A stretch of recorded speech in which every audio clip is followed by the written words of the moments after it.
Share બજારમાં અત્યારે એક બહુ જ મોટું અને એકદમ સિસ્ટમેટિક કૌભાંડ ચાલી રહ્યું છે, જેને આપણે વ્હાઇટ કોલર હાઇસ્ટ એટલે કે ધોળા દિવસે થતી લૂંટ કહી શકીએ. તો આજના આપણા આ વિશ્લેષણમાં આપણે આ આઈપીઓ માર્કેટની ડાર્ક રિયાલિટીમાં સીધા જ જમ્પ કરવાના છીએ, એટલે પૂરેપૂરું ધ્યાન અહીં જ રાખીએ. તો ચાલો આખી ગેમ સમજીએ. વોટ્સએપ પર કોઈ ટીપ આવે અને અંદરથી પેલો ડર લાગે કે અરે રે બીજા કમાઈ જશે ને હું રહી જઈશ, જેને આપણે ફોમો કહીએ છીએ. બસ આ જ ડરના લીધે કોઈપણ કંપનીના આઈપીઓમાં પૈસા લાગી જાય છે. પણ સવાલ એ છે કે શું ખરેખર કંપનીનું ભવિષ્ય જોઈને રોકાણ થાય છે કે પછી માત્ર કોઈએ ઊભા કરેલા ફેક પ્રીમિયમ માટે જ પૈસા ચૂકવાઈ રહ્યા છે? તો સૌથી પહેલાં આઈપીઓ માર્કેટનું આ કડવું સત્ય શું છે તે જોઈએ. આપણને એમ જ હોય કે આઈપીઓ લાગો એટલે તો ભાઈ સીધી લોટરી, રાતોરાત પૈસાદાર. પણ હકીકત સાવ અલગ છે. 10માંથી માંડ 2 કે 3 આઈપીઓ ખરેખર નફો આપે છે. આ આખી રમત સમજવા માટે લગ્નનું ઉદાહરણ એકદમ પરફેક્ટ છે. લગ્નમાં સૌથી વધુ મજા કોને આવે અને સૌથી સારા ફૂટા કોના પડાય? વરરાજા અને કન્યાના, રાઈટ? આઈપીઓ માર્કેટમાં આ વરરાજા અને કન્યા એટલે કંપનીના પ્રમોટર્સ અને શરૂઆતના અર્લી ઇન્વેસ્ટર્સ. ખરા પૈસા તો આ લોકો જ છાપે છે. અને સામાન્ય રિટેલ ઇન્વેસ્ટર્સ એ તો પેલા બુફેમાં જમવા આવેલા મહેમાનો છે, જેમને બીજે દિવસે ખાલી અજીર્ણ અને માથાનો દુખાવો જ ભોગવવાનો આવે છે. આ માર્કેટ અત્યારે કેવો શુદ્ધ જુગાર બની ગયું છે એ સમજવા માટે રાજકોટનો આ કિસ્સો ખાસ સાંભળવા જેવો છે. ત્યાં અમુક લોકોએ હવામાં ચંપલ ઉછાળ્યું અને એ ચંપલ જમીન પર સીધું પડશે કે ઊંધું એના પર 25,000 રૂપિયાનો સટ્ટો લગાવી દીધો. હવે વિચારો, જો એક ઉછળેલા ચંપલ પર આંખ બંધ કરીને આટલા પૈસા લાગી શકતા હોય તો આઈપીઓના નામે કોઈપણ અજાણી કંપનીમાં રિસર્ચ કર્યા વિના કેટલા કરોડો રૂપિયાની અંધાધૂંધ સટ્ટાબાજી થતી હશે. અને આ જુગારનું પરિણામ કેવું આવે છે? 6,50,000 રૂપિયા. આ ખાલી કોઈ આંકડો નથી, પણ એક બહુ જ હૃદયદ્રાવક રિયાલિટી છે. એક સામાન્ય નોકરિયાત માણસ જે પોતાનો ઘરખર્ચ કાઢીને મહિને માંડ 25,000 રૂપિયા બચાવતો હતો, તેણે પોતાની દીકરીઓના ભવિષ્ય માટે આખી જિંદગી મહેનત કરીને 10 લાખ રૂપિયા ભેગા કર્યા અને પછી એ બધા જ પૈસા એક ફેક એસએમઈ આઈપીઓમાં રોકી દીધા. રિઝલ્ટ? એ 10 લાખમાંથી 6.5 લાખ રૂપિયા સાફ થઈ ગયા. એક ખોટા પ્રીમિયમના ભ્રમમાં આખી જિંદગીની બચત ધોવાઈ ગઈ. હવે આ ભ્રમ ઉભરો ક્યાંથી થાય છે એ સમજવા ફેક ગ્રે માર્કેટ પ્રીમિયમ પર નજર કરીએ. સૌથી પહેલાં તો એ ક્લિયર કરીએ કે આ ગ્રે માર્કેટ પ્રીમિયમ એટલે કે જીએમપી ખરેખર છે શું? સાદી ભાષામાં કહીએ તો કોઈપણ શેર બજારમાં સત્તાવાર રીતે લિસ્ટ થાય એ પહેલાં બહારના બિનસત્તાવાર બજારમાં એ શેરનો જે ભાવ બોલાતો હોય તેને ગ્રે માર્કેટ પ્રીમિયમ કહેવાય. એક જમાનામાં આનાથી કંપનીની સાચી ડિમાન્ડ ખબર પડતી, પણ અત્યારે આનો કેવી રીતે ખેલ થઈ રહ્યો છે એ જાણવું બહુ જ જરૂરી છે. અહીં રિયલ જીએમપી અને ફેક જીએમપી વચ્ચેનો તફાવત સમજવો જ રહ્યો. જુઓ, સાચો જીએમપી હંમેશા કંપનીના નક્કર રિસર્ચ, તેની ઓર્ડર બુક અને વાસ્તવિક વેલ્યુએશન પર આધાર રાખે. પણ અત્યારે માર્કેટમાં જે ચાલી રહ્યું છે એ છે ફેક જીએમપી. આ ફેક જીએમપી જાણી જોઈને આર્ટિફિશિયલી રીતે ઊભું કરાય છે. એવો માહોલ બનાવાય છે જેથી અલગ અલગ એપ્લિકેશનો પર સામાન્ય લોકોને 20થી 25% ખોટો નફો દેખાય અને તેઓ લાલચમાં આવીને ફસાઈ જાય. તો હવે જોઈએ કે આ આખું કૌભાંડ ઓપરેટ કેવી રીતે થાય છે.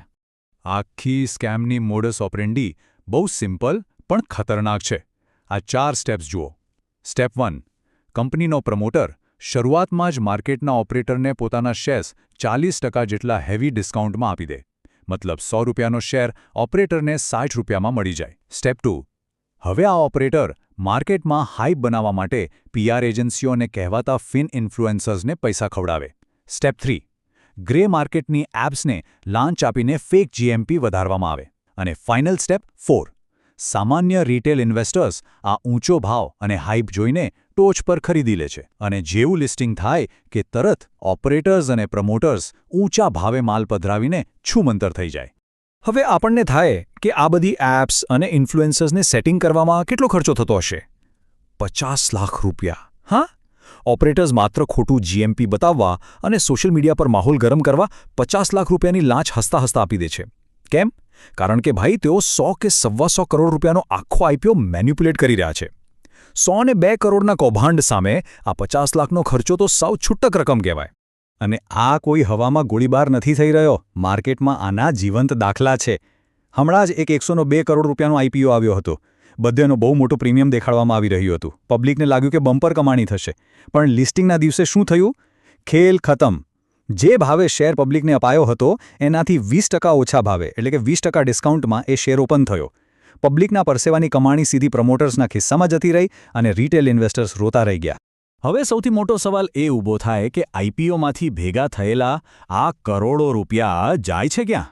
કાગળ પર એટલે કે ડીઆરએચપી ડોક્યુમેન્ટમાં તો બહુ રૂપાળું લખેલું હોય કે અમે આ પૈસાથી જૂની લોન ચૂકવીશું અથવા નવી ફેક્ટરી બનાવીશું, પણ ગ્રાઉન્ડ રિયાલિટી કંઈક અલગ જ છે. આ ભ્રષ્ટ પ્રમોટર્સ આ ફંડને બહુ ચાલાકીથી સગેવગે કરી નાખે છે. દાખલા તરીકે, જો કોઈ રિયલ એસ્ટેટ કે પ્લાન્ટનો ખર્ચ 2 કરોડ આવતો હોય તો એને કાગળ પર 4 કરોડ બતાવવામાં આવે અને બાકીના પૈસા પાછલા બારણેથી ચાઉ થઈ જાય. આ તો થઈ એસએમઈની વાત, પણ હવે જોઈએ મોટા અને જાયન્ટ સ્ટાર્ટઅપ આઈપીઓની ડાર્ક રિયાલિટી. પેટીએમ હોય કે મામાઅર્થ જેવી મોટી બ્રાન્ડ્સ, આ બધા ધ બિગ ટેક ઇલ્યુઝનનો કમાલ છે. આ મોટી બ્રાન્ડ્સ આપણને વર્તમાનનો નફો નથી વેચતી, પણ એક એવું સુંદર ભવિષ્ય વેચે છે જેનું કોઈ જ ઠેકાણું નથી. અત્યારના પ્રેઝન્ટ આંકડા જુઓ તો આ કંપનીઓ કરોડોના ખાડામાં ચાલતી હોય, તો પછી એમને આઈપીઓ લાવવાની ઉતાવળ કેમ છે? સાચું કારણ એ છે કે વીસી એટલે કે વેન્ચર કેપિટલિસ્ટ્સ અને ફાઉન્ડર્સને પોતાના રોકાણમાંથી બમ્પર નફો કાઢીને સેફટીથી બહાર નીકળી જવું હોય છે. આઈપીઓ એમના માટે માત્ર એક એક્ઝિટ સ્ટ્રેટેજી છે, બીજું કાંઈ નહીં. આ ડેટા પોઈન્ટ ખરેખર મગજ હલાવી દેવો છે. પેટીએમનો શેર જ્યારે અનલિસ્ટેડ માર્કેટમાં ટ્રેડ થતો હતો ત્યારે એનો ભાવ 2200 રૂપિયા ચાલતો હતો, પણ જ્યારે કંપની પબ્લિક માટે આઈપીઓ લાવી ત્યારે એ જ શેર પબ્લિકને 1800 રૂપિયામાં ઓફર કર્યો. હવે અહીં એક બહુ મોટો સવાલ થાય ને, જો અંદરના લોકોને ખબર જ હોય કે આ શેરની સાચી કિંમત 2200 રૂપિયા છે, તો એ લોકો એટલા બધા ઉદાર કેમ થઈ ગયા કે પબ્લિકને 1800માં આપે? આ કોઈ ડિસ્કાઉન્ટ નથી, આ એક બહુ મોટી રેડ ફ્લેગ છે. આ ચોખ્ખું બતાવે છે કે તેઓ કોઈ પણ ભોગે પોતાનો માલ પબ્લિકના ગળે પડાવવા માંગતા હતા. તો આ બધા કૌભાંડોની વચ્ચે એક સ્માર્ટ ઇન્વેસ્ટર કેવી રીતે બનવું? આ આખી માયાજાળમાંથી બચવા માટે આ સ્માર્ટ ઇન્વેસ્ટર ડિફેન્સ ટૂલકિટના 3 સોનેરી નિયમો હંમેશા યાદ રાખવા. પહેલું, કંપનીના બિઝનેસની વાસ્તવિકતા સમજો અને જાતે એની સાચી વેલ્યુએશન કાઢો. બીજું, પ્રમોટરનો ઈરાદો શું છે અને એનો જૂનો ટ્રેક રેકોર્ડ કેવો રહ્યો છે એનું એનાલિસિસ કરો. અને ત્રીજું, કંપની ખરેખર કેટલો નફો કરે છે અને એનો કેશ ફ્લો કેવો છે એનું ઊંડું રિસર્ચ કરો. સાચું રોકાણ એ છે જેમાં માત્ર બીજે દિવસે લિસ્ટિંગ ગેઇન માટે નહીં, પણ ઓછામાં ઓછા 2 વર્ષ સુધી એ કંપનીને હોલ્ડ કરવાની ધીરજ અને સમજણદારી હોય.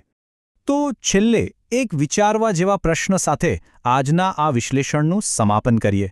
જ્યારે આવતી વખતે વોટ્સએપ પર કોઈ મિત્ર આઈપીઓની ધમાકેદાર ટિપ ફોરવર્ડ કરે અને કોઈ ખોટું પ્રીમિયમ બતાવે, ત્યારે શું બનવાનું પસંદ કરાય? યોગ્ય રિસર્ચ કરીને સમજી વિચારીને પૈસા લગાવતો એક સ્માર્ટ ઇન્વેસ્ટર, કે પછી પહેલા લગ્નમાં જમ્યા પછી બીજે દિવસે અજીર્ણનો શિકાર બનતો બુફે ગેસ્ટ? આ નિર્ણય હંમેશા રોકાણકારના પોતાના જ હાથમાં હોય છે. આજના આ વિશ્લેષણમાં જોડાવા બદલ ખૂબ ખૂબ આભાર. મળીએ આવા જ એક નવા વિષય સાથે.